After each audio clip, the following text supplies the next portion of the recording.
Hello, it's Ian, H&H Classics, motorcycle specialist. We're here now just getting set up for next week's auction. Some of the bikes are already in the warehouse. They will be delivered down to Birmingham in time for the auction. The auction is next Wednesday, 27th of March. The scooter section will start at 11 o'clock and the motorcycle section at 1 o'clock. Altogether we have over 200 lots, so there's plenty to see from every shape and size going. Probably the oldest one is 1904 right up to 2019, probably every manufacturer, every engine size, every style going. So this is a bike in the auction. This is a BMW R1100 GS. The GS is probably the best selling bike in Europe now, the latest versions. This is a 2000 model, so already 20 odd years old. People are going for these now because they are a good deal simpler than the modern ones. No traction control, no active suspension. Very easy bike to live with and maintain, but still essentially the same layout as the modern day bike. Big flat twin engine.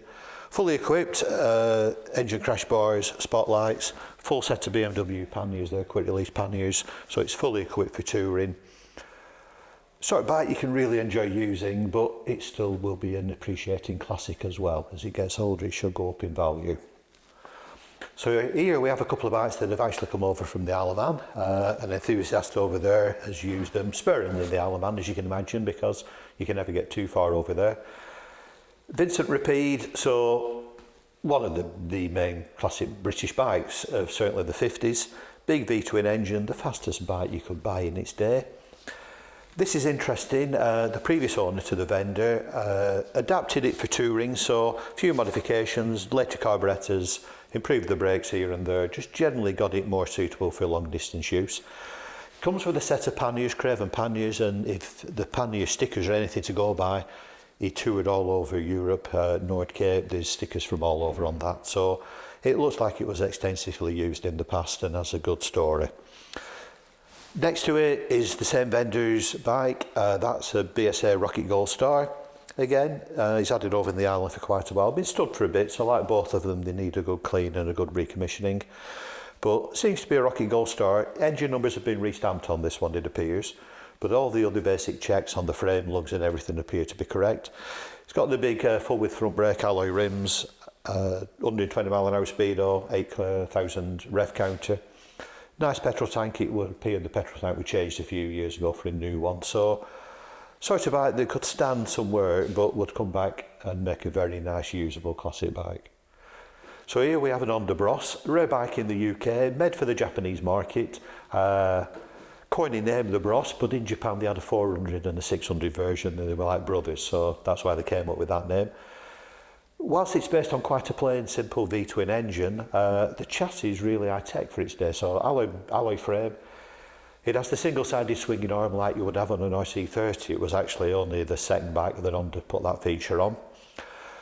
The vendor emigrated to Portugal a while ago, took the bikes with him, found out they were quite expensive to register over there, so he sent a couple of them back. So there's this one here. Next to it, his other bike, the Harley-Davidson Sportster. He actually bought this new from Wars in London, Europe's oldest Harley dealer. He's owned it from new, lots of paperwork, lots of receipts with that bike.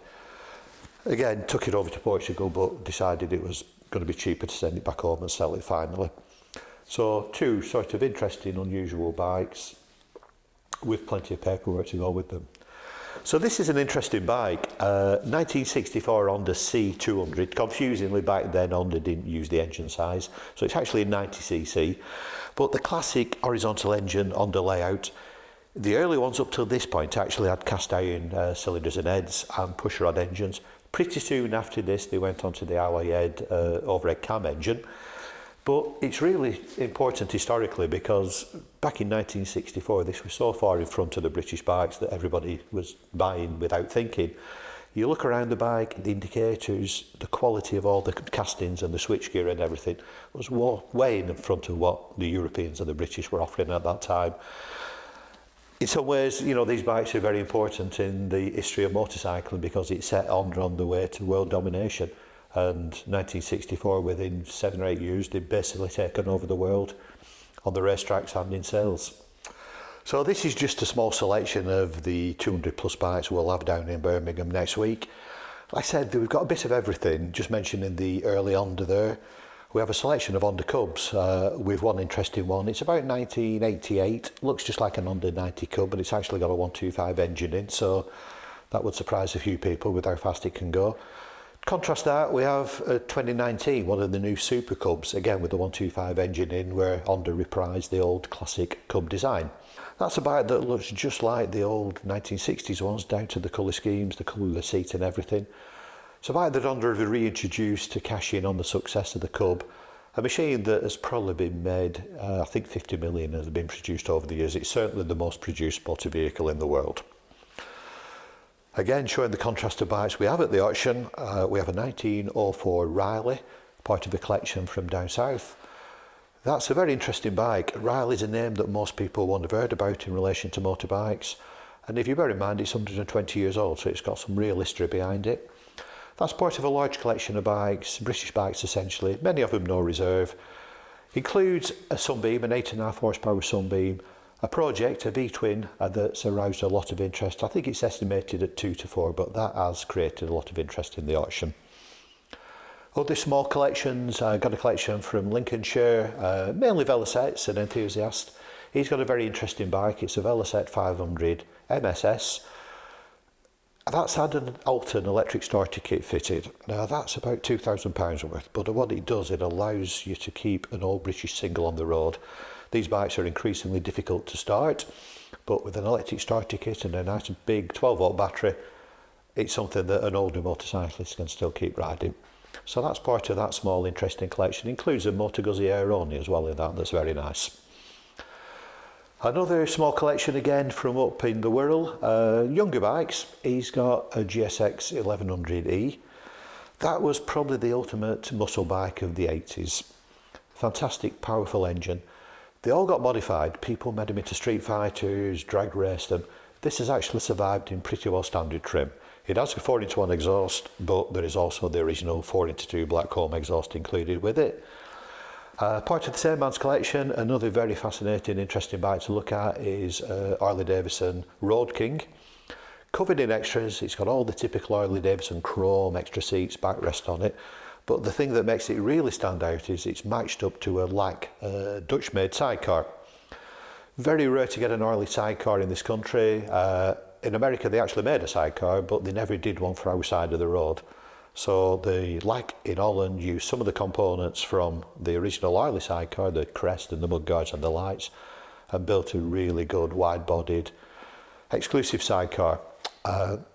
Wide-bodied, it'll fit 2 kids certainly, and certainly 1.5 people in the seat.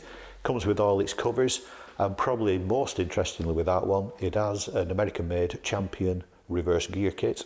A couple of £1,000 there again to fit that on. Big heavy outfit, so you can actually click it into reverse and move the big sidecar combination backwards.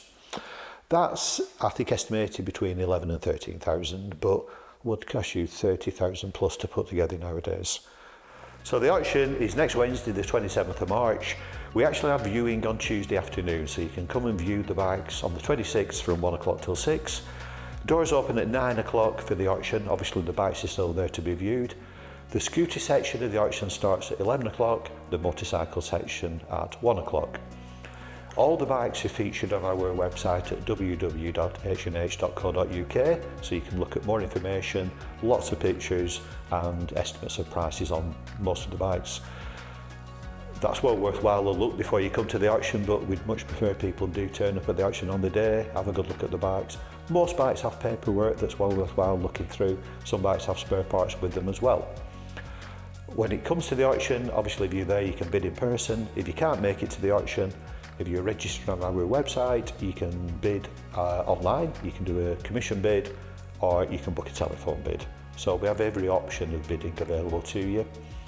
Transport wise, there are transport firms in the room, so if you do buy a bike at the auction and you can't get it home yourself, there are transport companies that will do that for you.